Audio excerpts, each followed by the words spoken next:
আমরা আমাদের মতো ইতিমধ্যে শহীদদের তালিকা করা শুরু হয়েছে এবং খুবই দুঃখজনকভাবে আমরা সেই তালিকাটা টু বি কন্টিনিউড রেখেছি, কারণ প্রতিনিয়তই আমাদের কেউ না কেউ শহীদ হচ্ছে। গতকাল আমাদের এখানে 2 জন শহীদ ভাইয়ের জানাজা পড়া হয়েছে। জানি না শহীদের মিছিল আর কত লম্বা হবে। আমরা আমাদের মতো চেষ্টা করছি, বিভিন্ন এরিয়া থেকে একেবারে গ্রাম পর্যায় থেকে তথ্যগুলো তুলে আনার চেষ্টা করছি। আর হতাহতের ক্ষেত্রে আপনারা সম্ভবত জানেন যে আমাদের মেডিকেল ফোর্স যেটা করা হয়েছিল, হেলথ ফোর্স, সেটা ইতিমধ্যে সরকারের যে স্বাস্থ্য উপদেষ্টার গ্রুপের সাথে আমাদের গতকাল মিটিং হয়েছে। আমরা ব্যক্তিগত পর্যায় থেকে কিছু ফাউন্ডেশন এনে, কিছু ডোনেশন এনে আমরা আমাদের মতো কাজ করছি। আমরা ক্রাউড ফান্ডিং করতে চাচ্ছি না, কারণ স্বচ্ছতার একটা প্রশ্ন থেকে যায়। আমরা এর মধ্যে অনেক জায়গা থেকে ছোট ছোট ভুলের খবর শুনেছি। আমরা চাই না দায়িত্বশীলদের হাত দিয়ে কোনো ভুল হোক।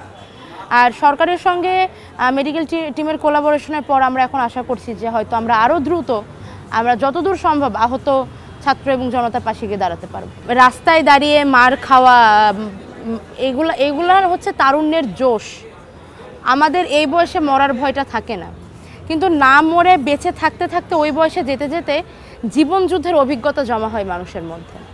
আমরা চেষ্টা করেছি যে আমাদের সাহস আর অভিজ্ঞের অভিজ্ঞতা এক জায়গায় করে এই সরকারকে রূপ দিতে। আমরা তো থাকবই প্রহরী হিসেবে, যদি আবার প্রয়োজন পড়ে রাস্তায় সাহস দেখানোর আমরা তো দেখাবই। কিন্তু যে মানুষটা জীবনের অনেক দিন পার করে ফেলেছে তারা আসলে জানবে যে কোন জায়গায় কোন বয়সে কোন অভিজ্ঞতা কাজে লাগে। অতখানি প্রাজ্ঞতা আমাদের হয়নি আমার মনে হয়। এখন আমি তো এখন পদে পদে ভুল করি, ডিপার্টমেন্টের টিচাররা সবসময় বকার ওপরেই রাখে। এজন্য আমি ব্যক্তিগতভাবে মনে করি যে রাষ্ট্রচালনা, সমাজ চালনা, এখানে তারুণ্যের উচ্ছ্বাসের সঙ্গে বয়স্কের অভিজ্ঞতার মেলবন্ধনটাও ভীষণ জরুরি। তাহলে সর্বস্তরের বৈষম্যই দূর করতে চাই। কিন্তু হ্যাঁ, স্বল্প সময়ে আমার দেশ এতটাই অসুস্থ, এতটাই আহত, সব চিকিৎসা তো একবারে হবে না। আমরা শুধু সমাজের সঙ্গে আলোচনা করছি, আমরা চেষ্টা করছি। আমাদের অভিপ্রায় সমীক্ষা করারও একটা ইচ্ছা আছে একেবারে তৃণমূল পর্যায় থেকে, যে মানুষ আসলে কোন জায়গাটাতে বেশি গুরুত্ব দিচ্ছে। এর সঙ্গে বিশেষজ্ঞরা রয়েছেন, অভিজ্ঞ ব্যক্তি রয়েছেন। আমরা দেখব যে প্রায়োরিটি লিস্টের কোন জিনিসটাকে আগে আনা যায়। যেমন এই মুহূর্তে দেশের নিরাপত্তা ভীষণ জরুরি। দেশে আমরা প্রতি বিপ্লবের খবর শুনছি, প্রতি অভ্যুত্থানের খবর শুনছি। মানুষ কিন্তু এখন পর্যন্ত রাস্তায় নিশ্চিন্ত হয়ে ঘুমাতে পারেনি, রাতে নিজের বাসায় গিয়ে নিশ্চিন্ত ঘুমাতে পারে না, রাস্তায় নিশ্চিন্তে চলতে পারে না। নিরাপত্তা ভীষণ জরুরি। Law and order, law and force, এই রিফরমেশনটা আমরা সবার আগে রাখতে চাচ্ছি।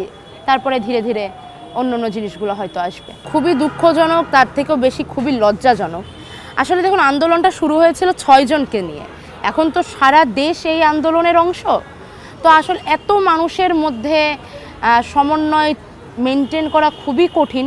আমি কোনো অজুহাত দিচ্ছি না, আমি আমাদের দুর্বলতা স্বীকার করেই বলছি, এই কঠিন কাজটা করতে আমাদের প্রচণ্ড পরিশ্রম করতে হচ্ছে।